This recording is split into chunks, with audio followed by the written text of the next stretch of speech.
पुणे जिल्ह्यातील बारामती लोकसभा मतदारसंघ चर्चेत आहे। पवार कुटुंबियामध्येच या ठिकाणी लढत होणार असल्याचे जवळपास स्पष्ट झाले आहे। यामुळे सुप्रिया सुळे आता प्रचारासाठी पूर्ण ताकदीने उतरले आहेत। लोकसभा निवडणूक कार्यक्रम जाहीर होण्यापूर्वी बारामती लोकसभा मतदारसंघात प्रचार सुरू झाला। सुप्रिया सुळे आणि सुनेत्रा पवार यांनी प्रचार सुरू केला होता। ननंद आणि भाऊजाई लढतीची चर्चा सध्या सुरू आहे। दोन्ही जणांचे रोज दौरे सुरू आहेत। लोकांशी गाठीभेटी आणि संवाद सुरू आहेत। लोकसभा निवडणूक कार्यक्रम झाल्यानंतर काही क्षणातच सोशल मीडियावर सुप्रिया सुळे यांच्या उमेदवारी पत्रक फिरत आहे।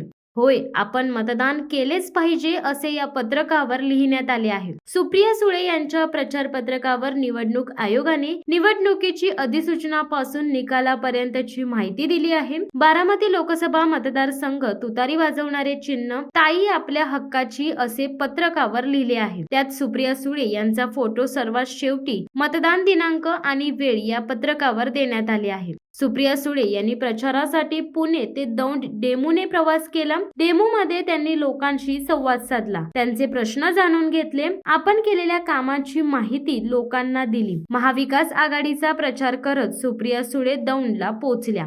शिवसत्ता टाइम्स न्यूज ब्युरो पुणे। दे धडक बेधडक वृत्त देणाऱ्या आपल्या शिवसत्ता टाइम्स न्यूज चॅनलला लाल बटन दाबून सबस्क्राईब करा आणि बेल आयकॉनला क्लिक करायला विसरू नका।